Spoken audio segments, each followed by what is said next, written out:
Assalamualaikum warahmatullahi wabarakatuh. Perkenalkan, nama saya Nugroho Arisadewo dari kelas 5A STI. Di sini saya akan menjelaskan yang sudah saya review dari jurnal deteksi objek lubang pada citra jalan raya menggunakan pengolahan citra digital. Oke, yang pertama, perkembangan sistem transportasi, terutama transportasi darat di Indonesia sangat pesat. Menurut data Badan Pusat Statistik atau disebut BPS, jumlah penggunaan kendaraan bermotor di Indonesia semakin bertambah setiap tahunnya. Data pada tahun 2013, jumlah kendaraan bermotor di Indonesia mencapai kurang lebih 100 juta unit. Perkembangan sistem transportasi darat di Indonesia harus didukung infrastruktur yang memadai. Salah satu infrastruktur yang paling penting adalah jalan. Intensitas kendaraan yang semakin hari semakin banyak, ditambah lagi kondisi cuaca di Indonesia membuat beban yang harus ditanggung jalan semakin besar setiap harinya. Akibat yang muncul adalah banyak jalan yang mengalami kerusakan serta kondisi sangat memprihatinkan. Salah satu kerusakan yang paling sering ditemui adalah banyak ditemukan lubang pada jalan. Keberadaan lubang di jalan dapat meningkatkan resiko terjadinya kecelakaan di jalan. Untuk riset problemnya, masalah penelitian ini memastikan apakah pengolahan citra mampu meningkatkan akurasi deteksi lubang dengan berfokus pada teknik pengenalan deteksi lubang dan jaringan syaraf tiruan atau bisa dibilang backpropagation. Oke, di sini ada tingkatan metode, ada low level, mid level, dan high level. Jadi untuk low level, pengolahan citra dasar seperti resizing, grayscaling, dan edge detection menggunakan operation Sobel untuk mendeteksi tepi-tepi jalan yang rusak. Lalu untuk mid levelnya, pengolahan citra digital melalui proses resize, grayscaling, edge detection menggunakan operator Sobel dan thresholding untuk menghasilkan citra biner yang sebagian masukan untuk proses pelatihan jaringan saraf tiruan. Untuk high level, implementasi jaringan saraf tiruan backpropagation untuk melatih model dalam mendeteksi lubang berdasarkan citra yang telah diproses. Lalu ada riset objektif. Setelah saya review, untuk riset objektifnya adalah jadi tujuan utamanya itu untuk mengembangkan metode deteksi objek lubang pada citra jalan raya dengan menggunakan jaringan syaraf tiruan backpropagation. Assalamualaikum warahmatullahi wabarakatuh. Nama saya Muhammad Helmi Andriawan dengan NIM 221-21031. Di sini akan menjelaskan review jurnal saya yang berjudul Algoritma Cummins Clustering dalam Pengolahan Citra Digital Landsat. Yang pertama-tama kita di sini adalah research problem. Kenapa penelitian ini dilakukan adalah untuk menutupi ketidakmampuan manusia untuk membaca sebuah citra Landsat, di mana terkadang sangat bias antara kondisi warna satu dan warna yang lainnya untuk menentukan lokasi tersebut, sehingga dibutuhkanlah sedikit penelitian mengenai algoritma Cummins sebagai solusi untuk masalah tersebut. Selanjutnya adalah low level processing, di mana pemrosesan tahap awal ini dilakukan dengan gambar Landsat atau citra Landsat tadi diproses menjadi sebuah matriks RGB, dan salah satu contohnya adalah tabel RGB berikut. Selanjutnya adalah mid level processing atau pemrosesan level menengah, di mana algoritma Cummins diterapkan di sini dengan beberapa pengaturan seperti klasternya dijadikan 14, centroidnya diacak dari awal, dan menggunakan rumus Euclidean untuk memindahkan atau mengetahui posisi pixel dengan centroid terdekat. Berikut untuk rumus Euclideannya. Selanjutnya untuk high level processing atau pemrosesan tahap akhir. Di sini pemrosesannya adalah hasil dari algoritma Kamins tadi divisualisasikan menjadi bentuk berikut dan diverifikasi kebenarannya dengan mendatangi tempat yang kita proses tadi dengan algoritma Kamins, didatangi secara langsung apakah benar klasifikasinya. Selanjutnya adalah research objective atau tujuan ataupun kesimpulan. Jadi citra Landsat digunakan itu dengan warna yang bertumpuk dalam satu gambar. Itu membuat bingung beberapa mata manusia sehingga dibutuhkan bantuan mesin yakni algoritma Kamins ini untuk membantu mengklasifikasikannya menjadi lebih jelas. Terima kasih. Assalamualaikum warahmatullahi wabarakatuh. Nama saya Muhammad Sola PB dari kelas SD 5A. Saya di sini akan mereview jurnal yaitu An Automatic Number Plate Recognition System Using OpenCV and Tesseract User Engine yang ditulis oleh Andrew S. Agbenmanu, Jepta Yanke, Ernest O. Alto. Selanjutnya pendahuluan. Definisi ANPR. ANPR yaitu itu tadi Automatic Number Plate Recognition, yaitu sistem yang digunakan dalam ITS. ITS sendiri itu adalah Intelligent Transportation System untuk mengidentifikasi kendaraan melalui plat nomor. ANPR itu pertama kali digunakan oleh polisi Inggris pada 1976. Nah, di jurnal ini masalah utamanya itu yaitu karena ANPR itu ada, tetapi solusinya tidak universal ya. Maksudnya universal itu tidak akurat digunakan untuk plat di negara lain karena dapat perbedaan seperti ukuran, bentuk, dan warna. Kemudian tahapan ANPR yaitu pertama deteksi plat, segmentasi karakter, kemudian pengenalan karakter atau OCR. Selanjutnya metode atau sistem yang diusulkan. Yang pertama yaitu pre-processing gambar atau image processing. Jadi gambarnya disiapkan, diproses agar mudah dianalisis, yang kemudian lokalisasi dan ekstraksi plat, yaitu platnya itu dicari, dideteksi, dipotong dari gambarnya sendiri. Yang kemudian yaitu segmentasi karakternya itu dipisah-pisah. Dan yang terakhir pengenalan karakter. Akhirnya karakternya itu dikenali biar bisa dibaca di teks. Yang pertama yaitu pre-processing gambar. Yang ini ada gambar originalnya yaitu ada warnanya ya. Kemudian dikonversi ke skala abu-abu. Di jurnal ini konversinya menggunakan metode Luma. Nah, konversi ke abu-abu ini untuk mengurangi informasi warna, jadi lebih mudah nanti untuk diproses ketika mencari platnya. Nah, kemudian setelah itu dikasih blur, mengurangi noise biar gambarnya tidak terlalu pecah. Nah, kemudian edge detection itu deteksi tepi.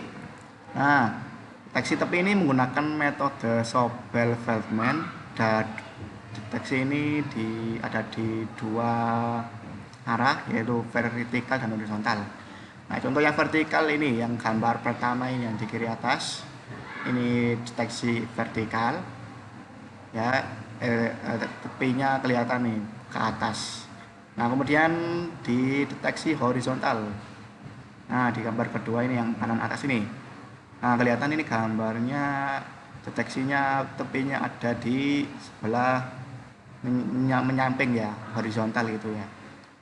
Kemudian kedua ya, deteksi ini vertikal horizontal ini digabung menjadi satu. Ada di gambar kiri dan bawah ini gabungan antara vertikal dan horizontal. Nah, kemudian setiap kandidat yang deteksi itu dikasih kotak kuning.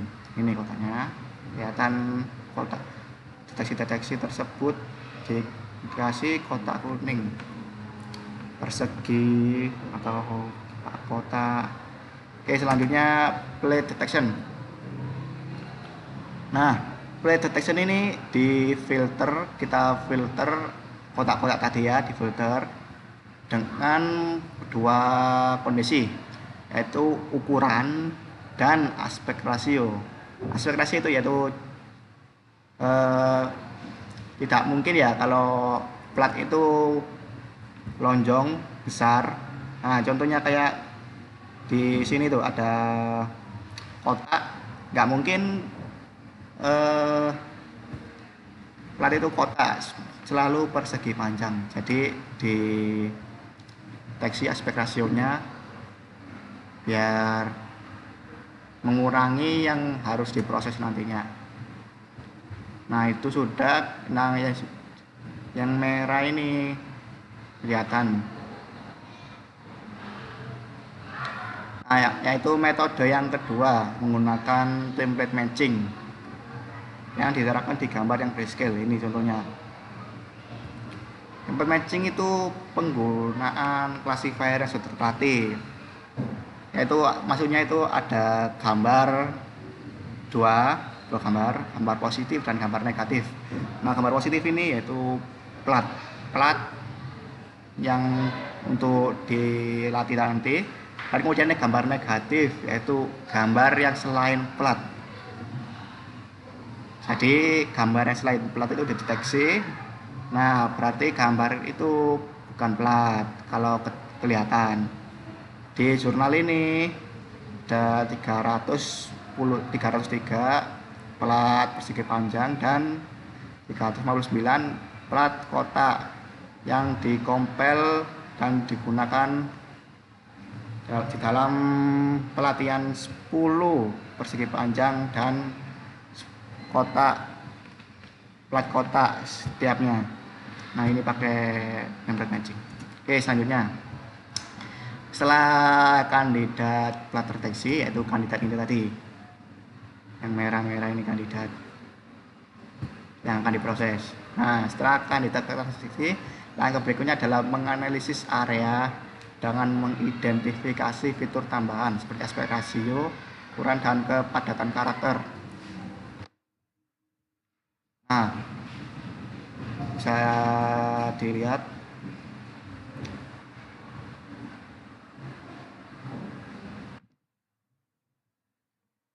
jika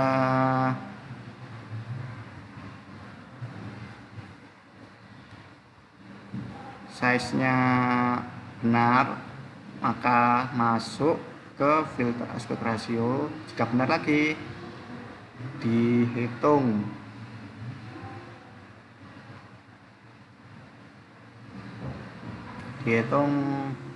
banyaknya karakter, kemudian disimpan dan masukkan di charcon ini. Jika karakternya lebih atau sama dengan 4, yaitu platnya di jurnal ini, maka dimasukkan ke kandidat kuat, yaitu langsung diproses. Sedangkan yang tidak dimasukkan ke kandidat yang fuzzy plate ini, tidak kuat atau lemah, yang akan diproses lagi nantinya. Oke, selanjutnya segmentasi karakter. Setelah plat teridentifikasi gambar akan dijadikan biner kayak gini, biner. Setiap karakter yang dikenali kemudian dipotong dari gambar plat dan ditetapkan dalam urutan baris. Sistem melakukan analisis komponen terhubung, connected component analysis, pada gambar binar untuk mengidentifikasi setiap area terpisah yang memungkinkan besar merupakan karakter. Setiap area ini diperiksa berdasarkan ukuran dan bentuk untuk memastikan bahwa mereka memenuhi kriteria karakter plat seperti tinggi, lebar, dan rasio aspek. Nah, contohnya ini kayak ini. Nah, kotak kecil ini kan jelas bukan karakter karena besarnya tidak sama dengan karakter yang lainnya. Ini juga tidak sama, ini juga tidak sama, ini juga tidak sama besarnya. Hanya terfilter dan jadi seperti ini misalnya. Nah, kemudian gambar sisanya itu digabung dan dikasih blur biar lebih mudah di OCR nantinya atau dikenali teksnya. Nah, teks OCR nantinya ini pakai OCR Tesseract ya. Nah, ini sudah di OCR. Ada 500 plat diuji, totalnya ada 79% plat teruji pakai metode edge detection dengan kecepatan 0,03 detik. Nah, kemudian metode yang satunya itu template matching mendeteksi 90% plat dengan kecepatan rata-rata 0,05 detik. Kemudian OCR Tesseract-nya itu berhasil mengenali sekitar 60% plat yang terdeteksi. Nah, ini bisa dilihat template matching dapat mendeteksi 90% plat lebih banyak daripada edge detection, tetapi kecepatannya lebih lambat daripada edge detection. Nah, ini bisa dilihat komparasinya. Ini contohnya plate inline gambarnya AC89715 terdeteksi plat. Nah, hasilnya A89715. Nah, ini prosesnya 0,146 detik. Ini pakai template matching. Selanjutnya edge detection tidak bisa mendeteksi platnya. Nah, yang nomor 2 AE110112 cepat mendeteksi plat. Nah, result AE1L0112. Nah, ini terjadi error dalam OCR-nya. Dan kemudian ada lamanya 0,15 detik. Nah, yang satunya ini edge detection bisa mendeteksi plat, makanya hasilnya AE110112 benar lebih, dan latasinya cuma 0,02 detik. Nah, jadi lihat ada kelebihan dan kekurangannya keduanya ini. Kalau dilihat edge detection ini lebih akurat, tapi juga kadang tidak bisa mendeteksi plat yang dikasih. Nah, kesimpulan itu sistem ANPR yang diusulkan berhasil mendeteksi plat pada sebagian besar gambar dengan tingkat pengenalan 60%. Kecepatan sistem memiliki waktu rata-rata 0,2 detik dari proses awal hingga pengenalan karakter. Saran dapat ditingkatkan melalui pelatihan tambahan, yaitu tadi loh, OCR-nya bisa dikasih plat Ghana lagi tuh, yang di jurnal itu pakai platnya orang-orang Ghana, negara Ghana. Dan pelatihan template matching tadi bisa dilatih lebih lanjut biar lebih akurat. Dan kemudian optimisasi pada proses segmentasi. Pada proses fermentasi itu masih bisa dioptimisasi dan OCR-nya. Baik, itu saja dari saya. Terima kasih. Wassalamualaikum warahmatullahi wabarakatuh.